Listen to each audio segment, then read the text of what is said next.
moment de l'Évangile, sur le même lac.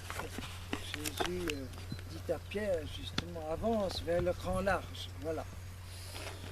Et après Giel, qui est comme une espèce de petite île, comme cela, bien tranquille, eh bien, notre petite barque va non pas prendre l'eau, mais de nouveau se mettre à voguer.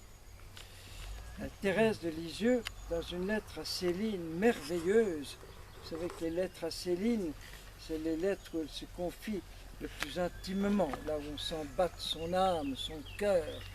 Et il faut toujours commencer, Thérèse, par les lettres à Céline, c'est une merveille. Il y a une lettre merveilleuse, je n'ai pas eu le temps de retrouver pour la citer, justement où elle commente cet évangile, où elle dit, écoute, Jésus est là dans ta petite barque, simplement il dort, et laisse-le dormir, laisse-le se reposer. Il est tellement fatigué, il est le berger épuisé, essoufflé, à force de courir après ses petites brebis, il n'en peut plus, et d'ailleurs il vient de passer une journée avec un programme à la mission Jean-Paul II, non-stop, toute la journée. C'était la multiplication des pains que nous entendions justement à Fontchaude il y a quelques jours, et c'est la suite immédiate, voilà. Et donc il est épuisé et il s'endort, comme il s'était assis au bord du puits, épuisé. C'est tellement bon de savoir que notre Dieu a voulu connaître nos fatigues, nos moments d'épuisement, d'essoufflement. Il est passé par là, il sait ce que c'est. Et donc il tombe de sommeil. Marc précise qu'il y a un petit coussin d'ailleurs à l'arrière du bateau, des petites précisions très importantes. Voilà. Et il dort. Et Thérèse dit, ben, laisse le Seigneur dormir, laisse-le se reposer en toi. Lui est ton lieu de repos, son cœur est ton lieu de repos, mais ton cœur à toi, Céline, est le lieu où Jésus veut se reposer, veut dormir. Et à propos de dormir de Thérèse, quand le Saint-Père François était avec nous, prêtre, à la retraite mondiale des prêtres à Saint-Jean-de-Latran, je ne sais pas pourquoi, il parlait comme ça à bâton rompu, comme on dit, toutes sortes de sujets qui lui venaient, c'était pas préparé, et tout à coup, il se met à parler justement quand dans l'adoration nous nous endormons. Parce que lui fait son heure d'adoration eucharistique chaque jour, chaque soir, à 7 heures, de 7 à 8 pile. Et s'il y a des réunions, même des réunions très importantes, des cardinaux, etc., il laisse les cardinaux, il laisse tous les gens continuer leur réunion et dit, voilà, c'est mon heure d'adoration, coucou, je reviens dans une heure, travaillez bien, le Saint-Esprit, moi je vais adorer et prier pour vous. Et il avoue que très souvent, épuisé, il s'endort. Il s'endort pendant l'adoration. Et il continue en disant, mais c'est très bien, mais c'est très bien. Je dors dans les bras de la Sainte Vierge, elle me cajole, elle me compte pendant que je dors, donc d'une pierre deux coups, j'adore et je dors. Voilà. Il ne faut pas faire exprès de dormir, il ne faut pas prendre un somnifère juste avant pour dormir pendant l'adoration, là ce serait pas très très bien. Mais voilà, moi j'ai trouvé très touchant ce vieux pape, qui a tout de même à son âge, eh bien, qui ne se fait pas de scrupules, et il a cité Thérèse de Lisieux, qui s'endormait presque chaque fois pendant son action de grâce. Parce qu'on se levait très très tôt au Carmel à cette époque-là, donc arrivé à l'action de grâce, eh bien, c'est touchant de savoir qu'on a un pape qui n'a pas peur de dormir pendant l'adoration. Voilà, et il fait ses forces et physiques et spirituelles en même temps. C'est peut-être pas toute l'heure d'adoration où il dort, et voilà. Et à propos d'adoration, nous venons d'entendre justement cette parole tellement forte de Paul. L'amour nous presse. En latin est un mot encore plus fort. Amor Christi urget nos. Ça vient du mot urgence. Je ne sais pas comment traduire urget. C'est beaucoup plus que pousser. Nous étreint, c'est comme la première urgence. Voilà, aimez Jésus, aimez Jésus, aimez Jésus. Ne pensez pas que parce que vous avez fait un an à JL, ou 2 ou 3, que vous aimez suffisamment Jésus. Loin de là, c'est un tout petit commencement dans un chemin d'amoureux ou d'amoureuse avec Jésus, un tout petit commencement. Voilà. Et je voudrais que vous profitiez de ces tout derniers jours pour que la priorité soit des temps d'adoration et d'oraison, même si on va faire beaucoup d'autres choses, parce que vous n'aurez plus ce bonheur d'avoir Jésus Eucharistie sous votre propre toit, à quelques mètres de votre chambre. Nous en reparlerons jeudi soir. Donc profitez-en un maximum tant que vous pouvez. Prenez des réserves, je dirais, d'adoration pour que le Saint-Esprit fasse brûler en vous cet amour qui vous urge, qui vous pousse, qui vous presse, qui vous étreint, qui vous brûle de l'intérieur. Voilà. Voilà. Alors pour revenir à la barque, à la petite barque, Jésus qui se manifeste évidemment comme le maître de la création. Sa stupeur des apôtres, il commande même au vent et à la mer. Facilement au mauvais esprit, facilement aux maladies, facilement délivrer et guérir les personnes, mais il manifeste qu'il a la toute-puissance sur sa propre création. Voilà, un geste, un mot, un clin d'œil, j'oserais dire, et le vent s'apaise. Voilà.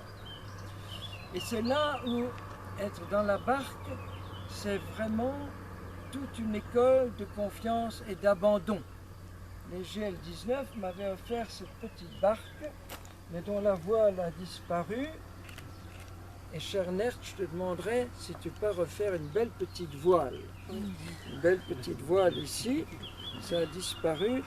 Et sur cette petite barque, il y a écrit justement abandon et arche d'alliance. C'est creusé, c'est un GL qui avait creusé dans un même bloc de bois. Voilà. Et donc, dans les moments de tempête qu'on ne peut pas éviter dans la vie, eh bien c'est l'épreuve de la confiance et de l'abandon. Jésus, tu dors, mais je m'abandonne à toi, je te fais toute confiance. Voilà, l'école de la confiance. Parce qu'il y a des temps où nous voguons sur la mer, tranquille, paisible, et d'autres moments où c'est effectivement la tempête. J'ai beaucoup connu ça sur mon lac en Afrique, quand la mer mettait, le lac mettait peut-être 10 minutes pour passer du calme plat à des vagues d'1 mètre.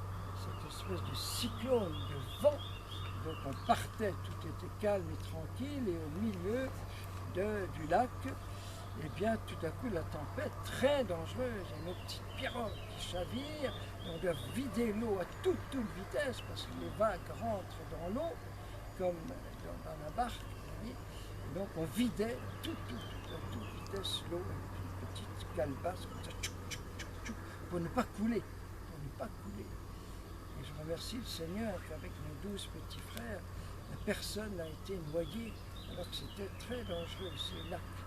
Comme au lac de Galilée aussi, où les tempêtes viennent à toute vitesse, comme ça, et le vent qui souffle comme ça. C'est pour ça que dans l'autre épisode, Jésus est tout seul dans la montagne et vient rejoindre ses disciples en marchant sur l'eau.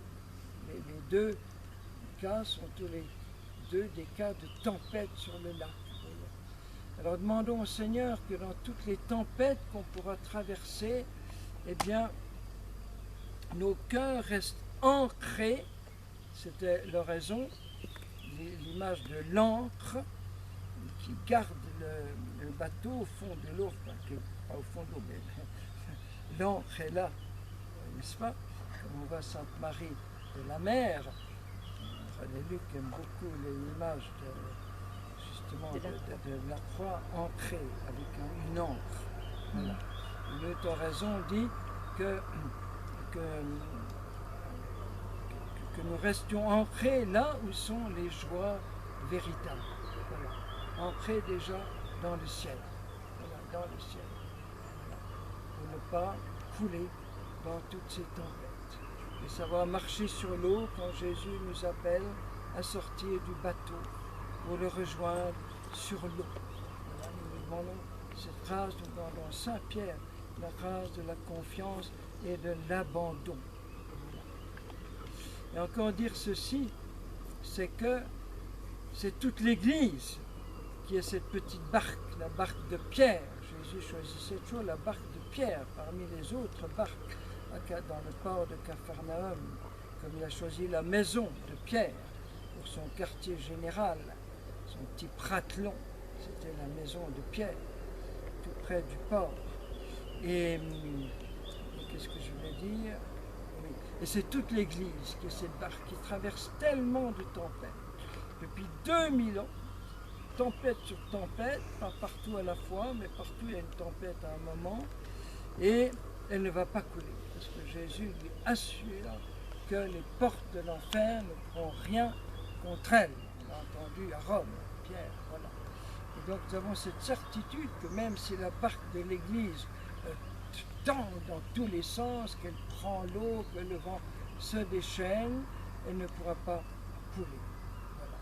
Et il y a une illustration extraordinaire de cela dans les Actes des Apôtres, avec les fantastiques tempêtes de Paul quand, à la fin des Actes, avant d'échouer sur l'île de Malte. Et j'ai vu à l'île de Malte, où j'étais pour une rencontre des écoles d'évangélisation d'Europe, l'endroit même où le bateau de Paul, avec 250 passagers, le Castor et Pollux, s'est échoué. Et alors il faut lire ce récit dans les Actes parce qu'il ne vient jamais dans la liturgie. C'est trop dommage. Quand on lit les Actes des Apôtres pendant le temps pascal, ça s'arrête avant la tempête. Voilà. Et c'est une description tellement minutieuse que le grand amiral anglais Nelson a dit qu'il avait appris sa science maritime en lisant les Actes des Apôtres. Voilà. On commençait à jeter les gens à la mer pour alléger le bateau et tout. Voilà. Et c'est pour dire aussi que ce n'est pas seulement l'Église qui passe par ces grandes tempêtes, mais le monde, mais les continents, mais les pays.